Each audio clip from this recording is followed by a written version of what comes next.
Hello and welcome to CN Professional Institute.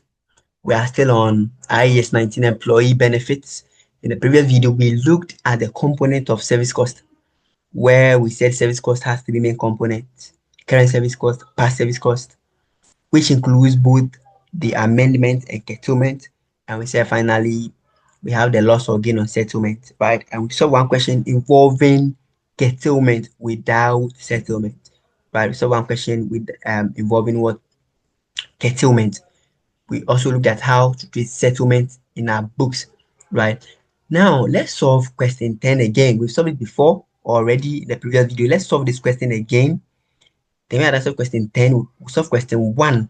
Then when we are done, we'll look at asset ceiling and we'll draw the curtains on IS 19. And then we'll go and look at the question and answer session where we solve more questions on IAS 19, right? So let's start, or let's go straight and solve question 10. Okay, so let's look at question 10.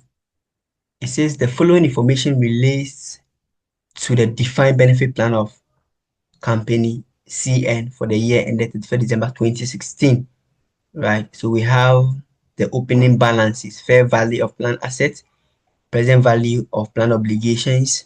We have the current service cost. We have contribution to the plan, benefit paid out by the plan. Then we have the assumptions used by the actuaries. Discount rate 10%, and these are the closing values. Fair value of plan asset is 50. Present value of the obligation is 1,960. And the requirement is we should prepare the extract of the statement of profit or loss and the statement of financial position. So this is very simple. Now we said we solved it before, but this time we are going to blend everything. We are going to use the net method. So we can have the defined benefit obligation here. So let me highlight this and make a bigger something. So we are going to have,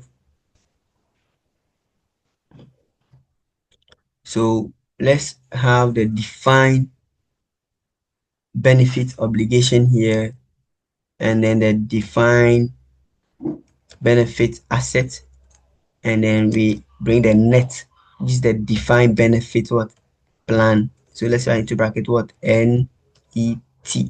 So that's the net, right? Okay, so that's it. It's very simple. That we've done it before, but here we just want to look at how we can blend this with the net. Okay, so like I just bring the headings. You have your bring your asset, bring your liability, and then the difference is what the net. We normally start with the liability because in most defined benefit plan schemes, okay, the obligation is mainly or normally more than the asset. There are questions or situations where the asset can be more than the obligation. That's where we do the asset selling, okay. But in most cases, the obligation is mainly more than what the assets, right? Okay, so you have this one here. Then you can start with your opening balance. Okay, we can start with the opening balance. So let me push this one to this side small. Opening balance. Okay. So what's our opening balance? So the opening balance, which is in the question. So very simple. It's in the question. So our opening balance is straightforward. Okay, let me reduce this one small and then. Okay, so let's start. So under the obligation, right? So let under the obligation, what's the opening balance? You realize that the opening balance here, 2016 here, the opening balance is here, the obligation. Okay, we have 1,185, 1,850. So 1,850. That's the opening for the liability. The asset is 900, right? And the net, which is normally the liability minus the asset, is 950. So we can see here the net, we are doing it the obligation minus the asset. and we have this. So what you should know that this 950 here is net liability. Don't forget net liability. So you can do it the asset minus the liability. In that case, this will be in bracket, which will mean asset. So with the defined benefit schemes, normally the assets are in bracket, but it's not always. Just get an understanding behind that. We said we are using here the liability minus the asset. So liability minus asset. Here we got positive figure. This positive figure means a liability. The liability is bigger than the asset, right? Okay, so this is the opening. Then we said we bring the interest, okay? And the interest could be either both interest expense or interest cost. So under the obligation, what's the rate? The rate is 10% here, okay? It's 10%. So when you go here, you apply 10% on the opening 1850, and that will give us 185. So this is the interest. When you come to liability, apply the same 10% on the 900, and that'll give you what? 90. And the net will be 95. Now check what's happening here. So 185 minus 90 give us what? 95. Can you also see this, or you can do it this way? Pick the 10%. So 10% by the net will give you the same answer. So 10% of the of this 950 here. Okay, just apply the 10% on the net because we said this net is a liability. So apply the 10% on this 950, and you get what? 95. It's the same as the difference between the 185 and the 90. Okay, so we also have that one. Then we have service cost. That's the current service cost, right? So we have the service cost. You can write it in full. Service cost, which is what? Our service cost is 90, and we said it affects only the obligation. Doesn't affect the asset. Okay, so we have dash here. Then here it will be 90 here. The 90 minus the dash, that 90 minus 0, which will be 9 what? T. So you see the service cost is adding up to the service cost is adding up to what? The obligation. It is adding up to the net. Okay, it's adding up to both the obligation and the net, because the net is what? Obligation. Then we have contribution to the plan. Contribution, if remember, we said contribution to the plan doesn't affect the obligation. We are making contribution to our plan, so it will not affect the obligation, but that will affect what? The asset, and it's what? 150. 150 here. Contribution to the plan 150. Benefit paid out is what? 60. So here, if you come here, so here it will be deducted because see, the obligation for contribution is dash, and here's 150. So nothing here, dash here, or let's say 0 minus 150 will give a negative 150. So we are going to less what? Here we got 150 in bracket. So what you know is that con contribution into the plan, okay, contribution into the plan assets will reduce the net. It will have no impact on the obligation, will have impact on assets, and will also have impact on the net. By the net we are going to what? Deduct. Okay. Then we have next one is benefits paid out. So here we are blending everything. Benefits what? Paid out. So benefits paid. So under the we said benefit paid will reduce both, right? It reduces both the obligation and the asset.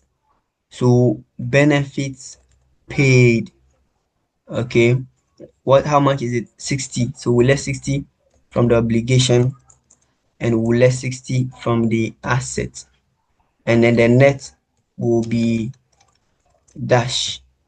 The net will be dash because benefit paid has no impact on the net. So don't forget, if you are using the net method, because 60 minus 60 minus 60, we have same as like minus 60 plus 60. So it has no impact, it goes away. Then when we are done, we have to get expected value here. Okay,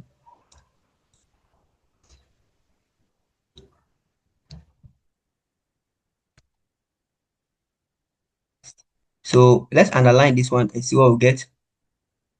If you underline here, so 1850 plus 185 plus 90 minus 60 will give us the expected value. So what's the expected value here? To I'm getting something like 2606. 2065 from my 2065. Okay, that's after adding everything here. And here 900 plus 90 plus 150 minus 60. I'm getting something like 1080 as the expected value here. And then we go to the net. The net to when we underline and we put everything together, 95 950 plus 95 plus 90 minus 150. I don't know if it's something like 985. Just be checking the figures, okay? If I make any mistake, you can just correct it and punching along. Okay, so this is the expected value. We call this one the expected what value. That's what we expect. So we call them the expected. You can write it in full. Okay, expected value. That's the expected what value. But we have closing balances given by the actuaries. So let's see the closing balance. Okay, so the closing balance. Now, if you pick the obligation, what's the closing balance here? We have it here. If you come here, the closing balance of the obligation is what? 1960, and the asset is what? 850. So let's bring the closing balances and we're going to get the difference. So here is what? 1960, and then the asset is 850. Asset is what? 850. And then so the difference between this 1960 here, the difference between this 1960 and this 850 here will be the closing for the net here, which will also be a liability because the closing liability is more than the closing what asset. So it should be 1110, okay, which is a liability, is a net. Okay, then let's go and do the remeasurement, which is the difference. Okay, so we said the difference will be the remeasurement loss or gain. Okay, so you write it in full, remeasurement loss or what gain. Now let's see, let's come here. If you come to the obligation, expected value is what? 2065. That's the expected value, that's the expected liability. But the actuaries are saying the expected liability is what? 1960. So can you agree, or do you agree with me that for this liability here, or for this question, for the defined benefit obligation, do you agree with me that the liability has reduced? Yes, the liability has what? Reduced. Are you following? Because you are expecting 2065, but the actuaries are saying what? It is what? 1960. So what's the difference? It's 105. The difference between the two is what? 105. This 105 is a reduction in your what? The reduction in your liability. So it's a gain, okay, which is 105, right? So it's a gain, and we are deducting because the gain is expected to reduce your obligation. We said when liability, if you watch the previous video, we said when liability decreases, it's a gain, and if liability increases, it's an expense. So this liability has reduced, okay, so it's a gain, and we are deducting because it's a gain, and we expect the gain to reduce the liability, or for the sake of what? The accuracy, arithmetics, right? We want the arithmetical accuracy because here, if you deduct the 105 from the 2065, you get the 1960. So this is the closing value, and this is how we do our remeasurement. Okay, so let me underline this one here, and this are our closing what values. So these are the figures we reduce or we record in the statement of profit or loss. When you come to the asset, okay, after adding everything, we got 1080, but the actual is saying 850. Here, can you see the asset has reduced? The asset has what? Reduced. Are you following? And if asset reduces, it's a loss. Asset has gone down, it is a loss. Asset has gone down, it's a loss of 230. Okay, and this is what? A loss, a very, very big loss. So we said for the liability is a gain. Don't forget the 105 is a gain, but the asset is a loss because our asset has reduced in figure. Okay, that's reduced in value. The value has gone down. So we say there is what? A loss. And then if you come to the net, let's check. We had a gain of 105 from the asset, a gain of 105, sorry, a gain of 105 from the liability, a gain of 105 from what? The liability. And then we have a loss of 230 from the asset, 230 from the asset. Okay, so if we have a loss of 230 from the asset, then you can see that the loss is more than what the gain. So we expect the net remeasurement, we expect it to also be what? A loss, because the loss is more than the gain. How much is it? We expect 125. I got 125 here. 125, right? Okay, and this 125 here, we said it's a loss, is a loss, is a loss. And can you see that we are adding it here? We are not deducting. If you look at the obligation here, this again, we deducted the asset here. We said the asset was a loss. We deducted for the accuracy for it to balance. So that when we deduct the 230 from the 1080, we'll get 850. Here, we are not going to deduct, we are going to add because the 985 plus what?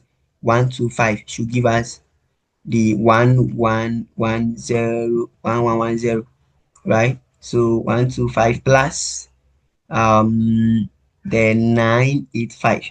Okay, so that's how we look at it. So this 125 here is a loss, is a loss, a net loss. So that's how we go about the net method. Then we can prepare extract.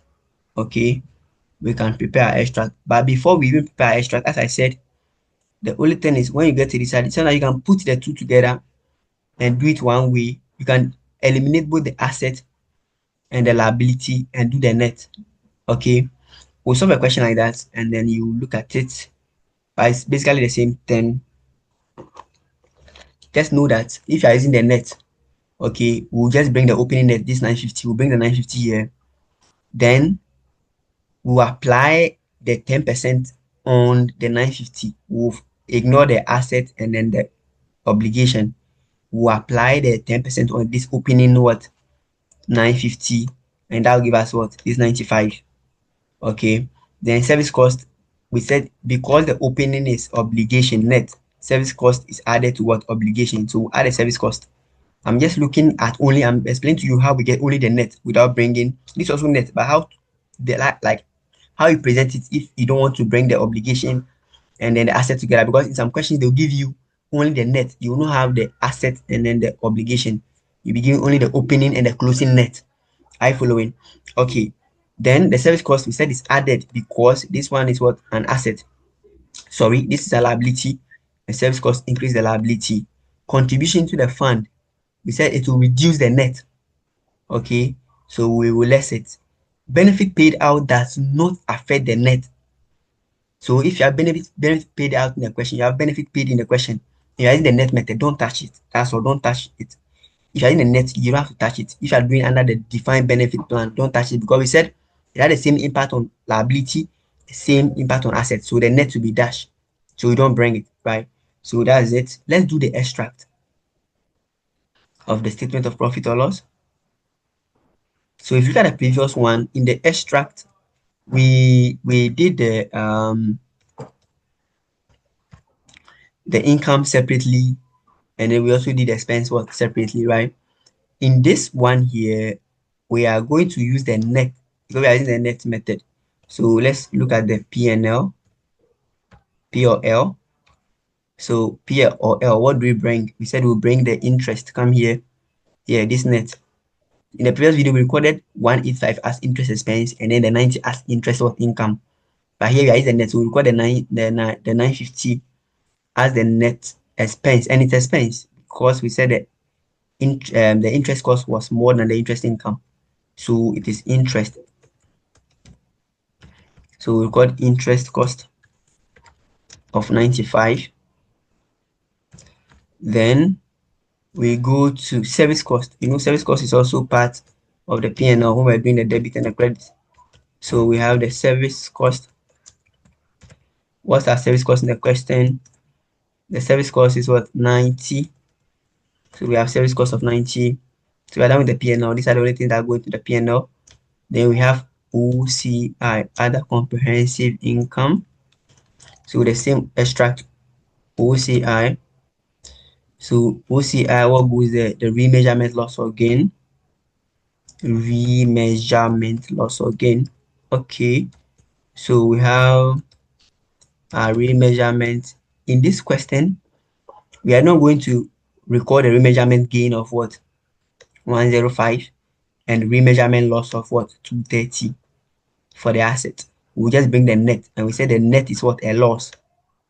Or the 125 is a loss because the loss from the asset was more than the gain from what? The liability. So we record 125 as remeasurement loss. 125. Then we go to statement of financial position. SOFP, statement of financial position. And there we are going to record a net. And the net too, we said it's a liability, because the closing liability was 1,960 and the asset was what? 850. Yeah, 1,960 and then the 850. So you realize that the liability is more than the asset. That's why we had net liability. So we record the net liability as non-current, and it's non-current. Okay, it's non-current liability and it is defined benefit obligation, and we said it's a liability, specifically non-current, so be careful. So we have liability of the net, which is 1,110. So that's all. That's very, very simple. Very, very simple. Okay, so that's how we do the net. We have more questions to solve. This not all. We have more questions to solve. More. We'll practice more so that we get it. But now let's go back to asset selling. So let's go back and look at asset selling. Okay, so let's continue with asset selling. Asset selling. So as the name implies, asset selling. So this is nothing. Now that you see, sometimes when you compare your net defined, when you compare your defined benefit obligation with the defined benefit asset, okay, sometimes the asset is more than the liability, sometimes the liability is more than the asset, right? Because of the prudence concept, so I'm saying the asset, we should have a limit at which you can record the asset. That's what it's called, the asset selling test. And it applies to the net asset. So the science, okay, if you compare your defined benefit obligation with the defined benefit asset, and the defined benefit asset is more than the obligation, and so you get net asset and you get net asset. Then it says that net asset, there should be a maximum value that you can attribute to a net asset. So the asset selling is about your net asset, where your defined benefit plan is an asset, the net. So where you have net asset, okay, there's a maximum limit that you can attribute or record for the asset. So it's about the net, your net benefit what? Assets. Meaning that your defined benefit asset is more than your defined benefit obligation, and therefore you get a net asset instead of what? The net obligation. So it says if you get a net asset, then there's a maximum value that you can attribute to that asset. You can't record it above a particular what level, right? That's all. So it says most defined benefit pension plans are in deficit. That's what I said. Most of them are in deficit because most of them, the liability is more than what? The asset, right? This obligation exceeds the plan asset. Although some defined benefit pension plans show a surplus.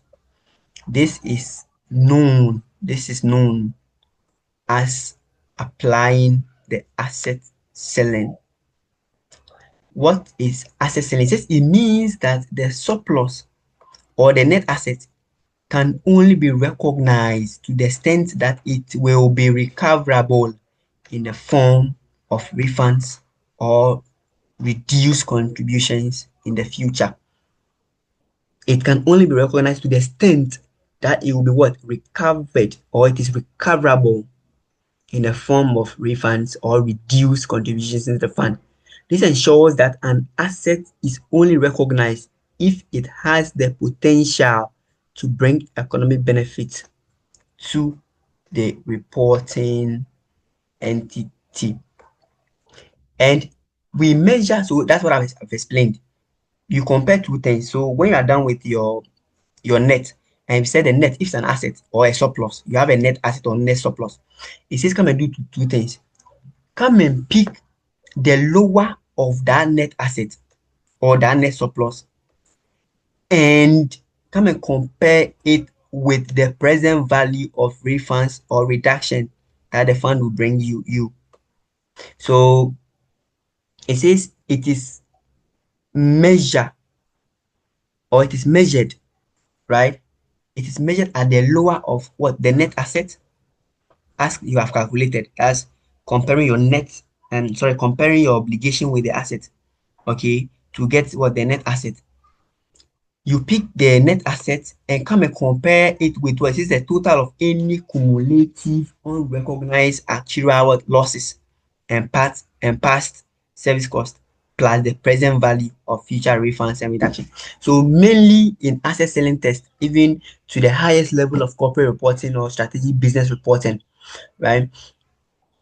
In doing your asset selling test, you compare the net assets here with any future refunds or reductions. So these are the things that you need to have in mind. That's what is here.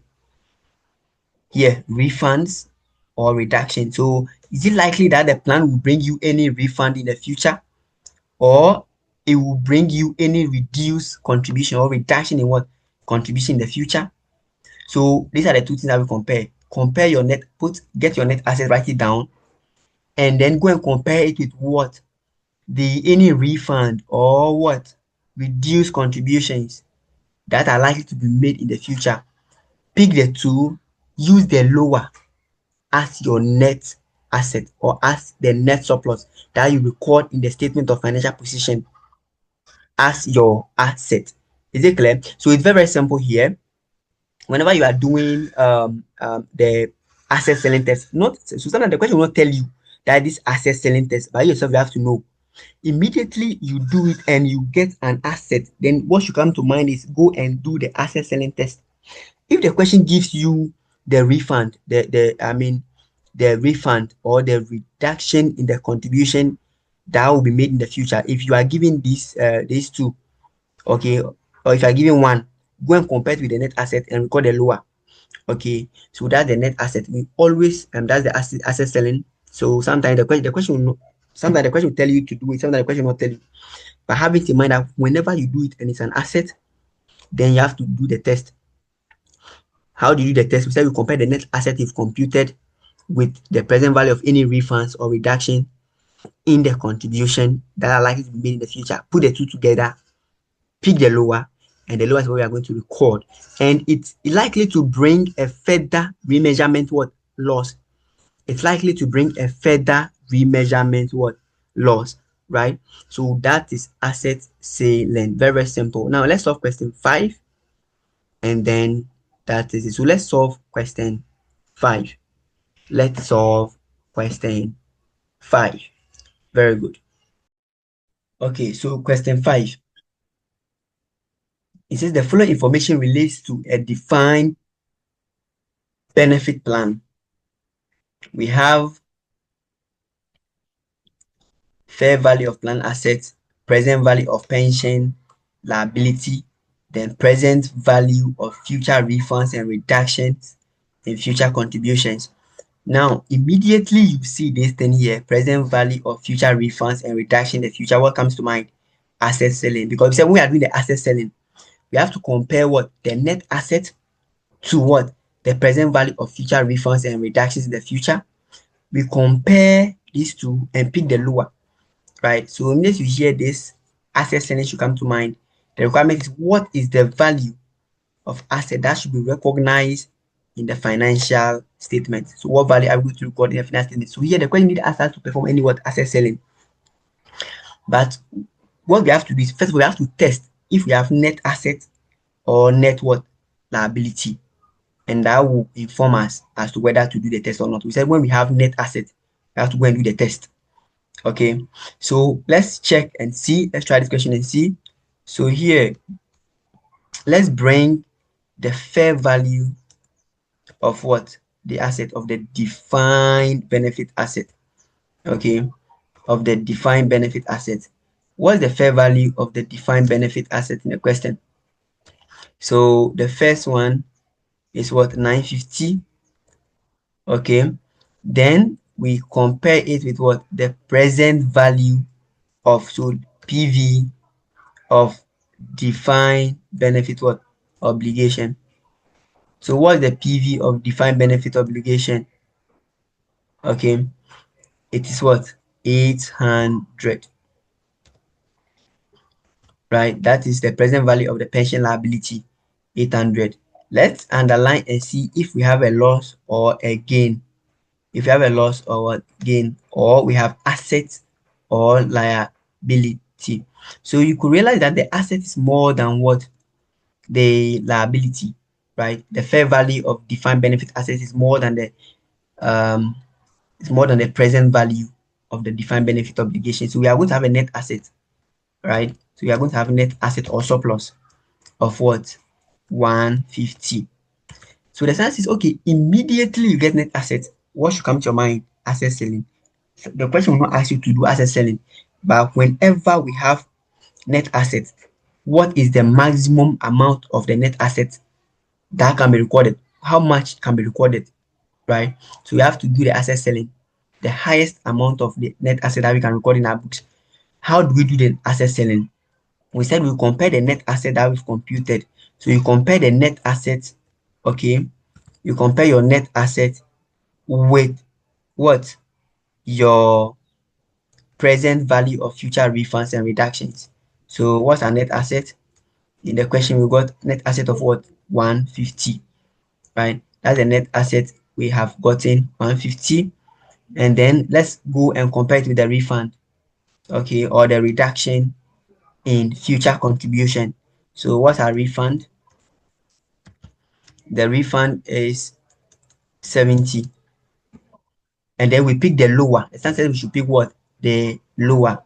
Okay, the lower of the net asset that we have computed, and then the present value of future refunds and reductions in the future. So what is the lower? The lower is what we are going to record in our books. So the lower, you realize the lower is what? 70. 70 is what? The lower. 70 is the lower, right? So we got 70. So we have to record the lower, right? So what's the lower? The lower is 70. So this 70 here is what we are going to record as the defined benefit asset, the net. Are you following? So we are not going to record the 150 again in the statement of financial position. We are going to record the 70 in the statement of financial position as the net asset. Okay. Then there will be what we call the remeasurement loss. Why are we going to have remeasurement loss? Because see, if you check the asset value, what was the asset value? What was the asset value? It was what? 150. Are you following? It was 150. But now how much are we recording in our books now? Only 70. So if you compare the difference, 150 minus 70, which is what? 80. This 80, it's a loss, a reduction in the value of the asset, because it was 150 and now we are recording only 70. So the asset has reduced by what? 80. In IAS 36 or under IAS 36, impairment would have, it is similar to impairment under IAS 36. Yes, because the asset has reduced in value. It was supposed to be 150, okay, but it's what now what? 70. So I'm not saying this is impairment, but I said it's like, right? Because the asset has reduced in value. So we record a remeasurement loss of what? 80. in other comprehensive income, OCI. Then we'll record the 70 as the defined benefit asset in our books. This is the value that we're going to record in our books now as the asset 7. The 70 is what we're now going to record in our books, right? So that's it with asset selling. There will be a complex question. Sometimes you have a question where you have to do everything, start from the beginning. You compute the interest, your service cost, contribution into the plan, benefit paid out, service cost. You do everything, and then when you are done, you come and do the asset selling, right? So we'll solve those complicated questions in a question and answer session. This is just to explain everything, right? So that's it for asset selling. Okay, so we are done solving question 5. That's not all. There are more questions to solve. There are more questions to solve. If you check the tutorial questions, we have so many questions. Question 1, here we have 2. We solved 2 in the main video, or in the main, yes. And then we have 3, 4, 5. We solved question 5 too. We solved question 5. Question 5, yeah, we solved this question 5. It's on the asset selling. We have question 6, 7. We have so many questions up to like we solve question 10 too. We have plenty questions, more questions here up to like 21 and counting, or 23. Let me check. And this question 23, we'll solve it in the question and answer session. We've not only this one, we'll solve others. The graft PLC. So this question here involves it involves a lot. We have the situation where the contributions were not paid at the beginning, it's somewhere midway, right? So how do you do it? It's something here. You said current service cost is what calculated as 4.2% of wages and salaries. And then if you check here the contributions, say that the company paid a contribution of this in a lump sum in February, and then look at the benefit paid out, 440, and then it was spread into equal amount, right? So we have more questions to solve. So we'll look at these ones in the question and answer session. We'll solve more questions in the question and answer session. So you can check those videos out, practice more, and make sure you really understand the standard. Okay, so that's it. So thank you very much for being with me throughout the video. IS 19, start from the first one to this part. So I'll see you in the next video where we are going to solve more questions on IAS 19, the question and answer session, employee benefits.